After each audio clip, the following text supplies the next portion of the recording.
Hello guys, Edison here. As you know, some things have happened in my life recently, and because of those events and circumstances, I have converted to a diligent disciple of pre-grading and pre-checking your cards. Before, in my blasphemous ways, I would just glance at the backs of cards and check the hollow foil and send them in. That I must do a much better job at actually checking my stuff. Before I send it off to grading, especially with how long turnaround times are. It makes no sense for me to not put in the extra 30 seconds per card and save myself, maybe 8 months to a year turnaround time. And the incident, if you're not aware, is PSA humbled me by giving me a very good 3 in this Magikarp. To my belief, PSA was, they didn't want me to get too far ahead. They wanted me to, they wanted me to stay close to the ground, to my roots. They didn't want to see me get lucky. Actually, funny enough, speaking of PSA, it's like a tangent. They gave that card a 3, right? It has a dent. I understand that's damage. I watched a Yu-Gi-Oh PSA return last night from this bigger Yu-Gi-Oh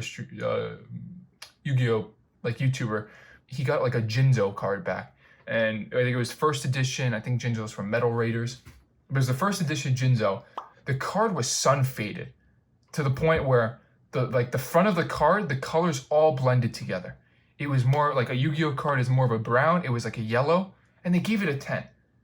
And now I'm like kind of pissed off talking about this because if my dents are damaged, sun fading is 100% damage. Now I'm emotional, but I still want to do this video on how to pre-grade cards because I have been converted to a proper disciple of pre-checking. So the first thing is you gotta, like, this is stuff that I've actually just pulled. You see these all in binder sheets because I'm gonna list them as singles on my eBay. These were all stuff that were in my to grade pile, but because of some things that I've changed on how I look at cards, they got pulled and are now to be sold like this. So I guess the first thing that a lot of people are super aware of and people talk about as you're going down the checklist of how to grade your cards is centering. So centering is pretty obvious because of just how Pokemon cards look. You have, actually most TCGs like this, they have the exterior border surrounding the card. So for centering here, you're just gonna look at the sides, the yellow border.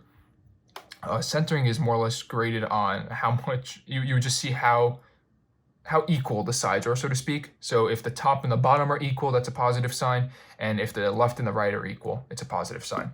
And what is kind of spoken about, I think as you do more grading over time, you are aware of the parameters that companies allow. But this card is pretty well centered.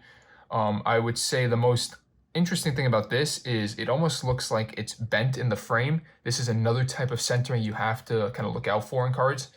It's super mild, but from what I can see is this top left is a little bit skinnier than this top right. So it's almost like how I believe they do it is, actually, I'm not really sure. I think this is probably based off of how they cut it. I think how Yu-Gi-Oh does it is the image is posted on top of the background. So the frame shift comes in the printing process, the application of ink process. While in Pokemon, it's from the cutting process, something along those lines. But you just have to be aware centering is a very obvious thing you can note. And a lot of people look at the front centering of their cards and be like, okay, that's it. That's not true. You have to look at your back centering. And this is where I think a lot of people who are surprised by the grades they get, they aren't doing a good job checking the back. And this is obvious right here. My top is a little bit skinnier than my bottom, but this is to the level where it's obvious to my eyes. And you will have the extremes a lot of the times, super extremely off center. That stuff, it becomes very noticeable. But like if I look at the back, this might dock it to, in my mind, like an 8.5 centering at CGC or BGS. These centering rules don't really apply to PSA, in my opinion. There's a lot of super off center PSA 10s out there, but that's PSA can kind of get away with grading stuff however they want at this point. The next one is going to be the hollow foil. This is another thing you want to look for on your cards is how the hollow foil presents. Look at this Japanese Kingdra here. You see that hollow foil speckle. On English cards and some Japanese, what you want to look for is, it's called a print line. It will be just a line crossing through horizontal vertically.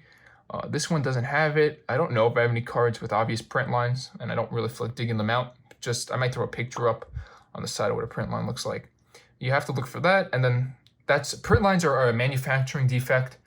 The other thing that you can look for that is caused by, outside factors is going to be scratches. Scratches are super obvious to spot. They're just going to be all over the place. Actually, I should have a scratch card here. Is this even scratched up? Yeah, you can see right there. If I hold it like that, you can see the scratches throughout the hollow foil. That's obviously just damage, so that's the next thing you want to look for if you are about to send a card out, is scratches and print lines on the hollow foil. And not every card has hollow foil. That's the stuff that is easiest to be scratched, though. You do want to look at scratches on the surface. And the next thing that I think will go down people's list is you flip the card around and you look at the back, and you look at edge wear. This is typically my list of how I do it. And for me, I see edge wear right here at the top. I think towards the bottom as well. But yeah, these cards are still pretty mint. And we can look at these sheets of cards that I pulled out to not be graded. They look pretty decent. Very, very light play. It's a near mint depending on the card. Like, this is more of a light play card to me. It has multiple dots of edge wear on the side, but that's the stuff that's super obvious. You can see this pretty quickly on Japanese old back cards because of their this navy blue. You'll notice edge wear like that, pretty obvious. And then the other cards are going to be English. English, you can notice edge wear pretty routinely. And here's an example of edge wear on Japanese new back. You see just at the top here, there's a little bit of chipping, edge wear, I believe, on the bottom as well, super minor. But these are all things that as you're kind of, if you want to guess your grade of a card, you have to look at all these different factors because this is what your cards are graded on. And you have to put them all together, like build up the overall score this way. Because it's not like they're just looking at one thing and deciding the grade based off of that. Or I really hope they're not just eyeballing the cards. They're looking at all these different factors. And then similar to edge wear, you have corner wear. If look here, it's actually like this corner might have a little bit of lifting. But the corner wear is similar to edge wear. You just look at the four corners of the card, and obviously the front as well. This one has edge wear that carries over to the front like that. That's also, this stuff is all very obvious. It gets spoken up about, but you have to do your job and properly look at this stuff. And then the final thing, and this is what the fan club Magikarp kind of did for me, which was inspecting in different light. And the main reason I pulled all these cards is I was aware of the edge wear, the hollow foils looked good, the centering looked good, but the thing I didn't check was the back scratching. And if we pulled one of the cards I pulled out, this one has edge wear, so it probably wouldn't have been graded to begin with. But if we hold it up to the light, front facing to the camera like this, very presentable, doesn't look bad. If I were to scan this card, you wouldn't notice anything. But if I start playing around with the lighting on the back, then you slowly begin to uncover the actual condition. I do have a high power, I just have a lamp right next to my desk, which I use to pre-check all these cards now. And okay, this one might be a bad example, but you will notice scratching. Especially on old back cards, they are very soft on the back, so they do pick up scratches. Wow, I feel stupid because these all look phenomenal.